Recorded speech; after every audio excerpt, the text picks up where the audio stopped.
వీళ్ళారా ప్రభు కృపను బట్టి మనం ఆదివారం నాడు ప్రభుని ఆరాధించగలుగుతుంది.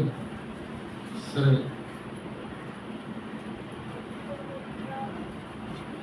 ఈ చివరిగా దేవుని వాక్యం కొరకై మనం దైవ గ్రంథంలో నుండి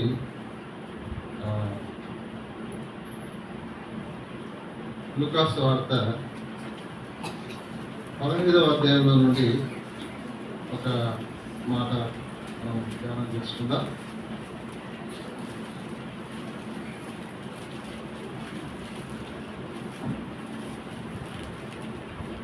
మనందరికీ తెలిసిన మాటే, అది చాలా సులువైన మాట అయినప్పటికీ మరొకసారి జ్ఞాపకం చేసుకున్నాం.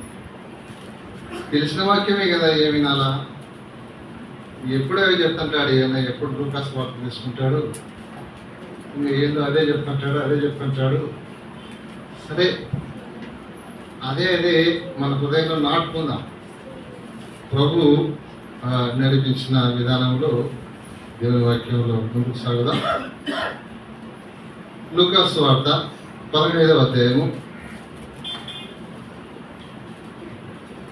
16 వచనం ఒక సహోదరుడు చదివి సహాయం చేయండి. లూకాసు వార్త 15:16 వచనం. వాడు పందులు తిండిపొట్టుతో తన కడుపు నింపుకోవడం ఆశపడను కానీ ఎవడను వాని ఏమీ ఇయ్యలేదు. చాలు, వచనం అయిపోయింది కదా. చాలు, చిన్న ప్రార్థన చేసుకుందాం. పరిశుద్ధుడైన తండ్రి, నీ నామానికి స్తోత్రములు. ఇంతవరకు మాతో ఉండి నిన్ను ఆరాధించుటకు నీ కృపనిచ్చినందుకు స్తోత్రాలు.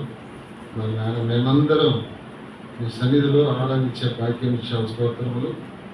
చివరగా నాయన, మరి నీ వాక్యం కొరకు మేము ఎవరైనా వేచి ఉండగా నిలుచుని నేనైతే ఉట్టివాడిని, మట్టివాడిని, జ్ఞానం లేనివాడిని, విద్యా బుద్ధి లేనివాడనే ప్రభువా, మీరు దాన్ని దాటి వెళ్ళక మీ వాక్యము నాకు మాకందరికీ అవసరమై ఉండగా సహాయం చేయమని యేసు ప్రభువు నామమున స్తోత్రం చెల్లించి వేడుకుంటున్నాము తండ్రి. మంచిది ప్రియులారా,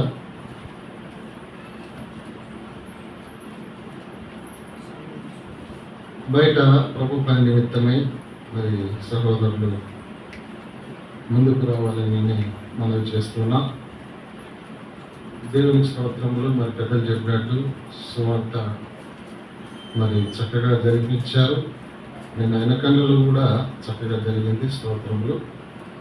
మంచిది ప్రియులారా, అలాగే నా ప్రభు పని నిమిత్తమే ఆసక్తి కలిగి ముందుకుపోతాం. సరే, ఇక్కడ ఒక మాట మనం చూసుకుందాం. మళ్ళీ ఒకసారి చదువుతారా? వాడు పందులు తినుపొట్టుతో తన కడుపు నింపుకొన ఆశపడిన గాని ఎవడను వానికి ఏమీ ఇయ్యలేదు. ఇక్కడ ఒక సంగతి ఆలోచన చేద్దాం. తెలిసిన సంగతే, మనకందరికి బాగా సులువుగా తెలుసు, సులువుగా అర్థమయ్యేదే. ఏం లోతుగా ఏదో చెప్తానని కాదు, కానీ అవే మనం నెంబర్ వేసుకొని వెళ్దాం. ఇక్కడ చిన్న కుమారుని పరిస్థితి ఎట్లా ఉందంటే, ఆకలిగా ఉన్నాడు. ఎంత ఆకలిగా ఉన్నాడు? చాలా ఆకలిగా ఉన్నాడు.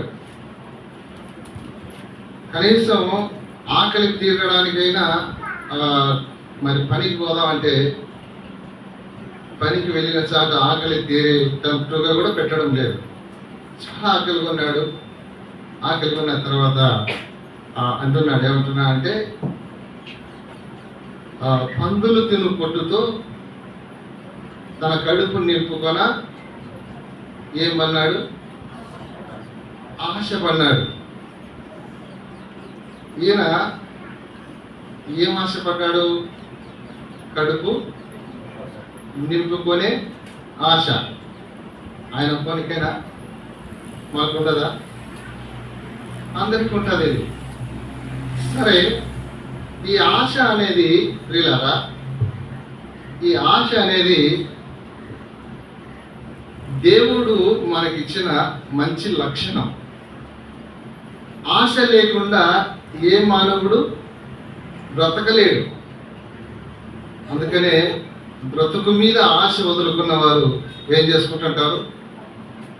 సూసైడో లేదా ఆత్మహత్యో. ఇక ఆశ లేదు కాబట్టి, ఈ ఆశ అనేది దేవుడే ఇచ్చినాడు. అది ఇవ్వకపోతే మనుషుడు బతకలేడు. ఆశ లేకపోతే పని కూడా చేయలేడు కదా. ఎందుకు చేస్తాడు? ఎందుకు చేయాల పని చేసే కూలి వచ్చాలని ఆశ ఉంటే చేస్తాడు, కష్టపడతాడు. ఇక కూలి వస్తే నేను తెచ్చుకొని మంచిగా చేసుకొని తినొచ్చు అనే ఆశ ఉంటే, అది ఆశ లేకుండా ఎవరు బ్రతకలేరు. సరే, ఈ ఆశ అనేది దేవుడే పెట్టినాడు. దేవుడు పెట్టకపోతే వీళ్ళ మనం బ్రతకలేము. ఎవరికి తగిన ఆశ వారికి పెట్టినాడు. ఏ వయసుకు తగిన ఆశ ఆ వయసు. అంటే చిన్న పిల్లలు మొదలుకొని యవనస్తులు, పెద్దవారు, ఇక లాస్ట్ వృద్ధులు, చనిపోయే వారి దాకా కూడా ఎవరికి తగిన ఆశలు వారికి ఉంటాయి. అయితే పిల్లరా, ఇది దేవుడు పెట్టిందే. అందుకే అంటుంటాం, బెడ్ మీద ఉన్న వ్యక్తిని గురించి ఏమంటారంటే, అన్న 2 రోజులైనా 3 రోజులైతే నేను మంచినీళ్ళు కూడా పోవడం లేదు, ఇక 5 రోజులు 6 రోజులు ఇంకా ఎప్పుడు బతుకుతామన్నా. ఆయన బతకకపోవడానికి గల కారణం ఏంటి? తినాలన్న ఆశ లేదు ఆయనకు. చచ్చిపోయింది ఆశ. చచ్చిపోయి ఇంకా మానేసినాడు తినేటి వల్ల. పిల్లరా, ఆ ఆశ దేవుడు పెట్టినదే. అది కనుక దేవుడు తీసేసుకుంటే మనం ఎవరో. చాలా మంది అంటుంటారు, ఉబ్బరం ఉందన్న రోజంతా ఏంది ఆకలి కావడం లేదు. ఆకలి అనే ఆశ లేదా తినాలనే ఆశ లేకపోతే చాలా ఇబ్బంది. సరే, అట్లని ఆశ ఉంది కదని ఇంకా తిని నింపుకొని బయటకు వచ్చేంత తిన్నాడు అనుకో, ఏమవుతుంది? దేవుడు పెట్టింది కదనా, నువ్వే చెప్తావు కదా కాబట్టి తిన్నాను. తినింటే ఏమైంది? కొంచెం అట అంటే బయటకు పడుతుంది, అంతేట్టు తిన్నా. ఏమవుతుంది? అంత తింటే హాస్పిటల్ ఉంచవలసిందే, తినేది కొంత తీసేయాల్సిందే, లేకపోతే కిందుల మీద అవుతారు. సరే ప్రియులారా, సరే ఏది ఏమైనా ఆశ అనేది దేవుడు పెట్టిందే. అట్లయితే ఇక్కడ మరి చిన్న కుమారుడు ఆశపడ్డాడు. ఏం ఆశపడ్డాడండి? కడుపు నింపుకొన. అదొకటేనా ఈయనకు ఆశ? ఇంకేమన్నా ఉన్నాయా చెప్తారా? ఆడ ఉండేది అదొకటే రాయబడి. ఏమని? కడుపు నింపుకొన. ఇంకేమన్నా ఉంటాయా చెప్తారా? ఇంకేమన్నా ఆశలు ఉన్నాయా నాకు? అదొకటేనా? దండిగా ఉండే. ఏంటంటే ఇక చెప్పలేనంత ఉంటాయి. అక్కడనే ఆధారం చూపిస్తా చూడండి ఒక మాట. ఆ పై వచ్చినాము చూడండి, ఒక సంగతి చూద్దాం.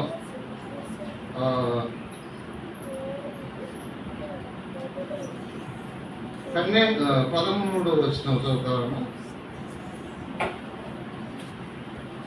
లేక 13 వచ్చినాం. కొన్ని దినములైన తరువాత ఆ చిన్న కుమారుడు సమస్తమును. లూకాసు వార్త 15:13 వచ్చినాం చదువుతున్నాం. ఆ చిన్న కుమారుడు సమస్తమును కూర్చుకొని దూరదేశానికి వెళ్ళి అతడు తన ఆస్తిని దుర్వ్యాపారము వలన పాడు చేసెను. తన ఆస్తి దుర్వ్యాపారము వలన.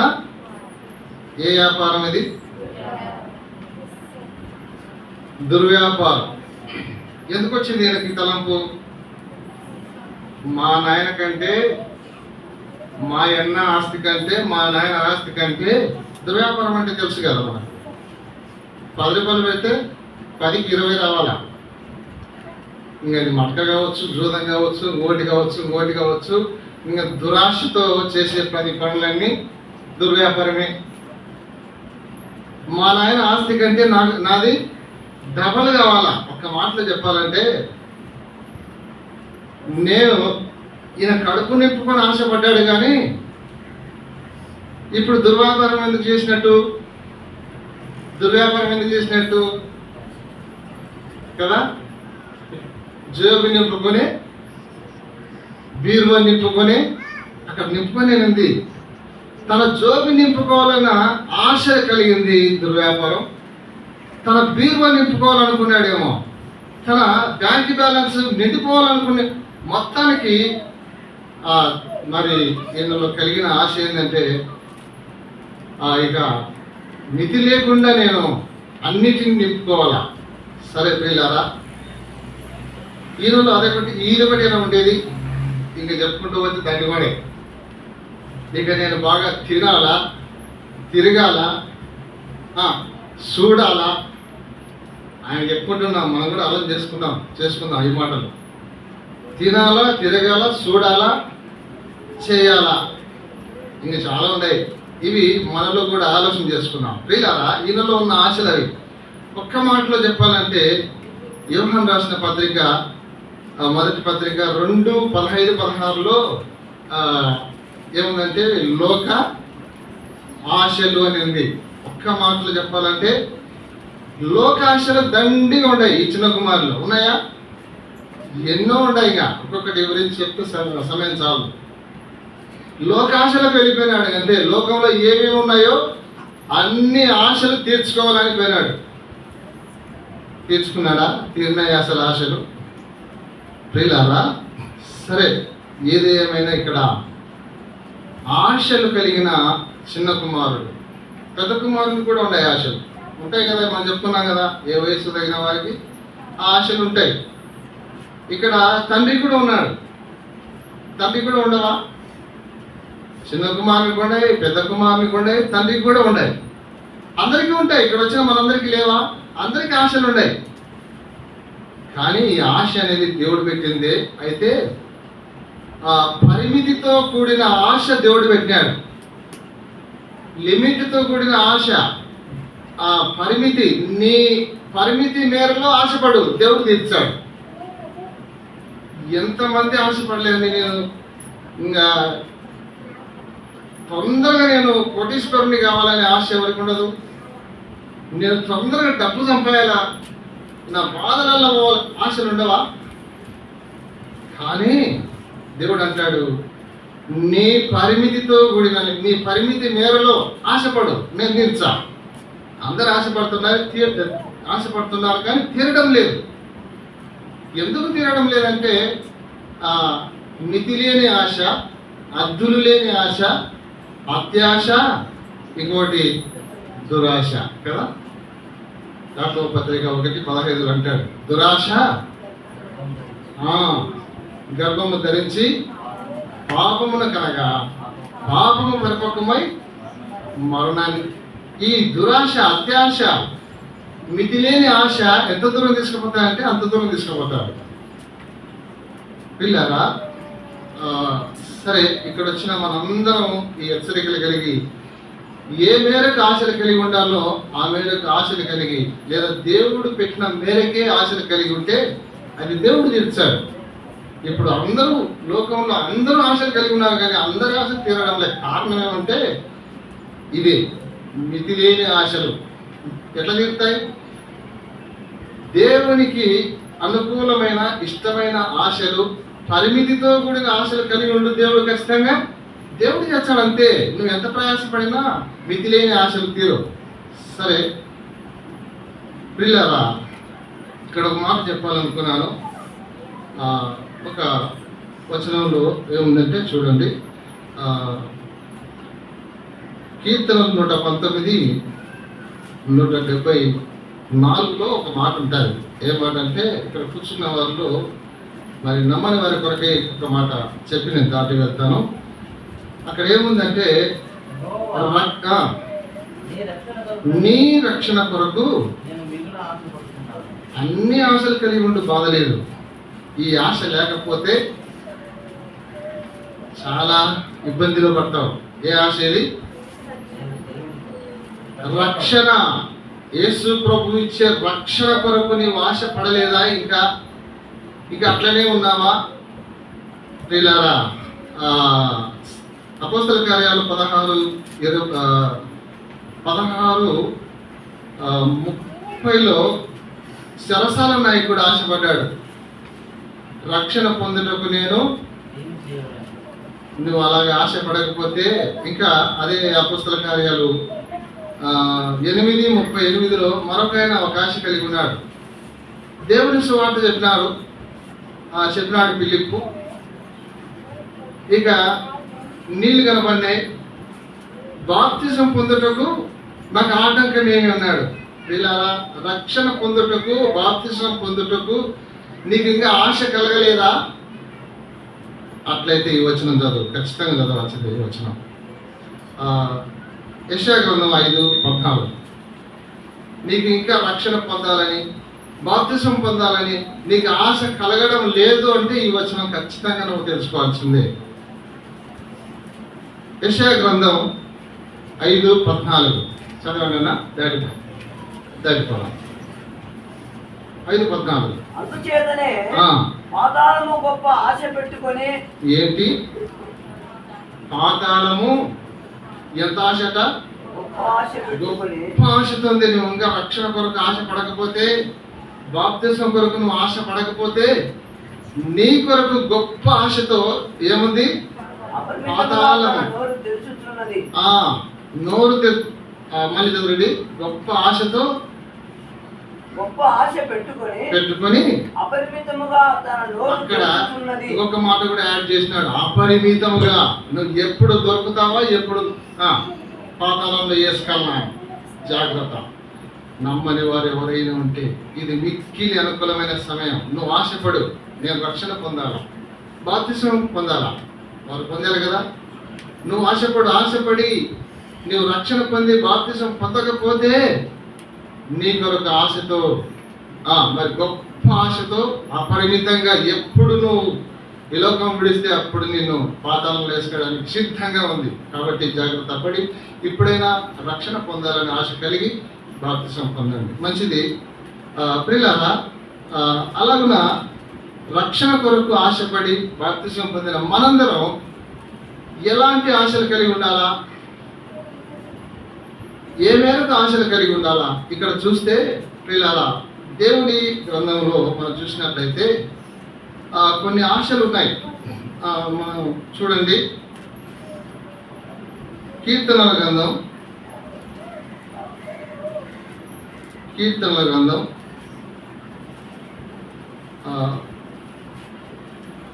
దానికంటే ముందు ఒక మాట చూసుకుందాం. తిమోతి పత్రికలో 6, 9, 10లో ఒక మాట ఉంది. ఏ మాట ఉందంటే, కొందరు ఆశించారు. దేని కొరకు అంటే ఈ చిన్న కుమారుడు ఆశపడినట్టు లోకాశలు, లోక సంబంధమైన వాటిని ఆశలు తీర్చుకోవాలని ఆశించినట్లుగా కొందరు ఆశించిరి అని అక్కడ రాయబడింది. ఆశించి విశ్వాసం నుండి తొలగిపోయి తమ్ముడు తామే పొడుచుకున్నది అని రాయబడింది. వీళ్ళ కొందరు ఆశిస్తారు, కానీ మరి ఆ ఆశ దురాశగా మారి ఎంత దూరం తీసుకుపోతాయంటే, రాజుల మొదటి గ్రంథం రాజుల మొదటి 2వ గ్రంథం 5వ అధ్యాయము లేదా 27వ వచనాల్లో ఒక వ్యక్తి ఇట్లనే ఆశపడ్డాడు. గెహాజీ అనే వ్యక్తి ఆశపడ్డాడు, కానీ ఏం దొరికింది ఆయనకు? వెండి బంగారం కోసం ఆశపడితే ఏం దొరికింది? కుష్ఠరోగం దొరికింది. ఇలా దురాశ పడితే మనకు నిరాశ ఎదురవుతారు. ఇంకొక ఆయన ఆశపడ్డాడు. సంఖ్యాకాండంలో ఆ వచనం మరి చెప్తా. యూదా పత్రికలో 1:11 లేదా 1 అధ్యాయమే 11వ వచనంలో ఒక ఆయన ఉన్నాడు. బహుమానం కొరకు ఆశపడ్డాడు కానీ నిరాశతో లేదా అంధుడైపోయినాడు. దేవుని దర్శనాన్ని గ్రహించలేని అంధుడైపోయినాడు. ప్రియులారా, ఇంకొక ఆయన మనం చూస్తే యెహోషువ గ్రంథం 7వ అధ్యాయంలో ఒక ఆయన ఆశపడ్డాడు, మరి బంగారు కమ్మి తీసుకున్నాడు, శ్రీనాథ్ వస్త్రం తీసుకున్నాడు, తీసుకొని పోయి తన డేరా మధ్యలో కొంత తీసి ఇక పూడ్చిపెట్టి ఎవరూ కనుక లేకుండా పూడ్చిపెట్టాడు. ఆయన ఆశపడ్డాడు కానీ ఆయనకేం దొరికింది? ఆయన కుటుంబ సమేతముతో అందరూ మరణానికి ఆ దురాశ అంత దూరం తీసుకుపోతుంది. మనం చదువుకున్నాం కదా యాకోబు 1:15 దురాశ గర్భము ధరించి పాపమును కనగా పాపము ఇక అందరినీ ఆకాను కుటుంబీకులను ఏం చేసింది? తీసుకుపోయి మరణానికి తీసుకుపోయింది పిల్లారా. కాబట్టి కొందరు ఆశించి అట్లయినారు. ఇదిగో చిన్న కుమారుడు కూడా ఆశించి ఏమైనాడు? ఈ స్థితికి వచ్చినట్టుగా మనం చూస్తున్నాం. కాబట్టి పిల్లారా, మన ఆశలు ఎట్లుండాలి? అసలు తండ్రి ఆశలు ఏమిటో తెలుసా? ఈయన తండ్రి కూడా ఉన్నాడు కదా, చిన్న కుమారుడు ఆ చిన్న కుమారుని ఆశల కొద్దీ వెళ్ళిపోయినాడు. లోక ఆశలను, లోక సంబంధమైన వాటిని తినాలా, తాగాలా, సుఖించాలా, అనుభవించాలా, తిరగాల, చూడాలా, ఇక ఏమేమో నా ఆశలన్నీ తీర్చుకోవాలని పోయినాడు కానీ నష్టపోయినాడు. కానీ ఈ చిన్న కుమారుని పట్ల, పెద్ద కుమారుని పట్ల ఈ తండ్రికి కూడా ఆశ ఉంటుంది. ఉంటుందా?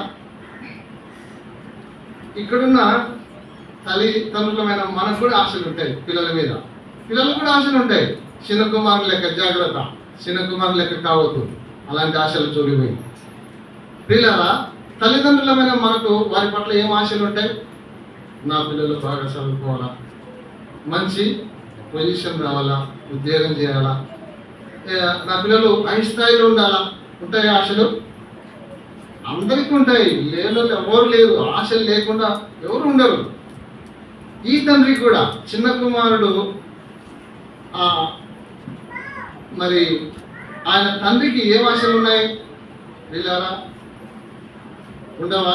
మన లెక్క నా ఇద్దరు కొడుకులు బాగా కదా, నా ఇద్దరు కొడుకులు మంచిగా పెరగాల, మంచి ప్రవర్తన కలిగి ఉండాలా, లోకంలో బాగా చదువుకొని మంచి సాక్ష్యం పొంది, లేదా మంచి వాళ్ళు అనిపించుకొని బాగా చదువుకొని బాగా ఉన్నత స్థాయిలో ఉండాలని ఈ తండ్రికి ఆశలు ఉండవా? అసలు ఈ తండ్రి ఆశలు ఏంటో తెలుసా? ఒకసారి చూడండి. ఈ తండ్రి ఆశలు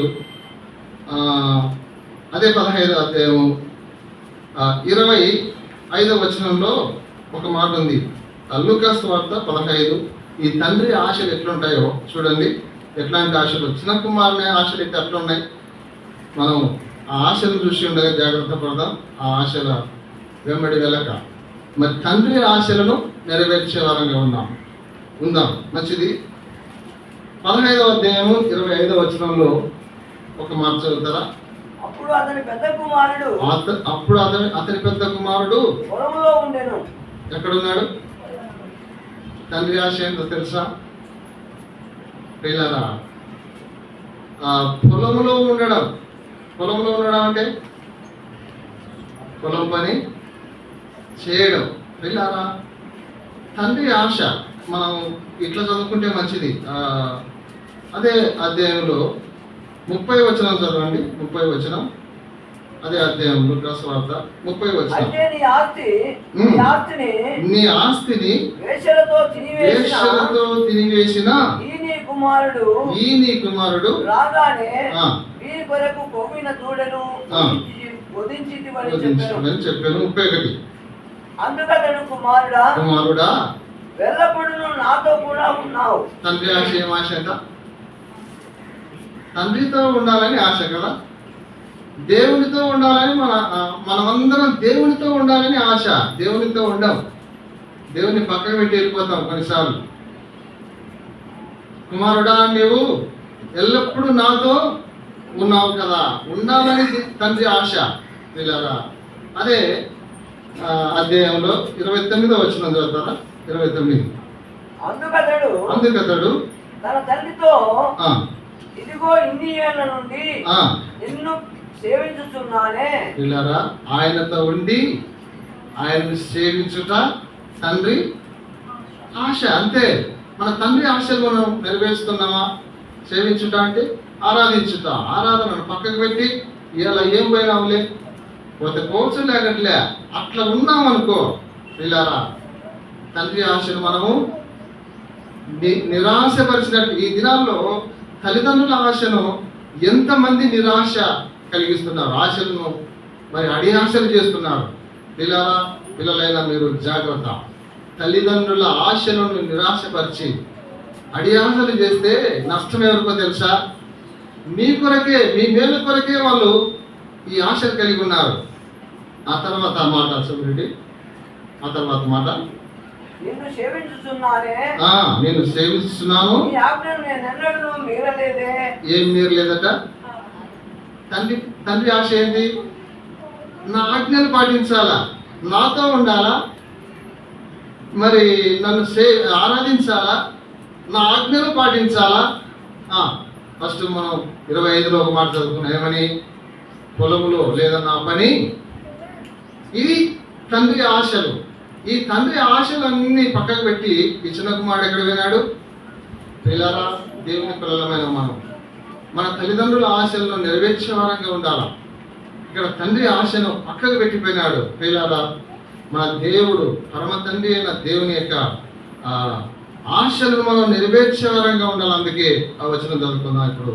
కీర్తనల గ్రంథం 19:40 లేదా 119:74 చదవనా? 119:74 119:74 కీర్తనల గ్రంథం 119:74. నీ వాక్యము మీద, ఏ మీద? నీ వాక్యము మీద. ఇలారా, ఇందాక సహోదరుడు ప్రార్థన చేసినాడు, నీ వాక్యం కొరకు ఆశ కలిగి ఉన్నామని కదా. దేవుని వాక్యం కొరకు ఆశ కలిగి ఉన్నామా?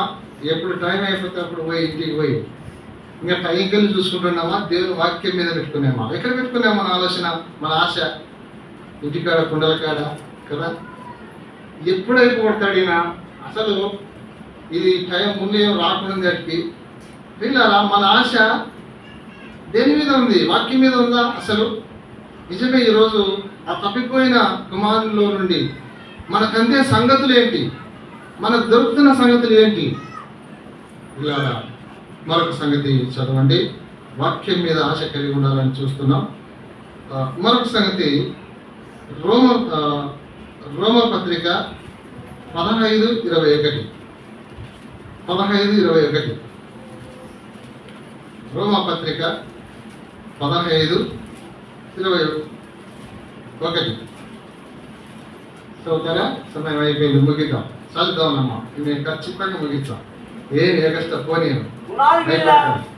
కట్టకుండు నిమిత్తము ఆయనను గూర్చిన సమాచారం ఎవరికి తెలియబడలేదో వారు చూచిదురనియు వినిన వారు గ్రహించురనియు రాయబడిన ప్రకారము క్రీస్తు నామ వెలుగని చోట్లను స్వార్థను ప్రకటింపవలనని మిక్కిలి ఆశ గలవాడనై. ఏం ఆశ కలిగి ఉన్నాడు? పిల్లారా, తండ్రి ఆశ అదే. పొలంలో ఉండనైనా నా పొలం పని చేయి, దేవుని పని చేయి, నా పొలం అన్నాడు. తెల్లబారి ఉన్నది ఆ పొలం అంతా, కోతకొచ్చి ఉంది. పిల్లారా, ఈ ఆశ కలిగి ఉన్నామా? కలిగి ఉండకపోతే ఇప్పుడు నుంచి కలిగి ఉందాం. మరొక వచనం,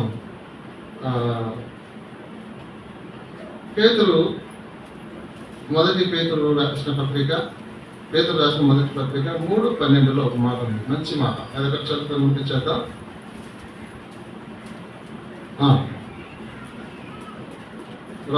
పేతురు రాసిన ప్రభు కన్నులు నీతిమంతుల మీదను ఆయన చెవులు వారి ప్రార్థన వైపును. అన్న పేతురు రాసిన రెండో పత్రిక,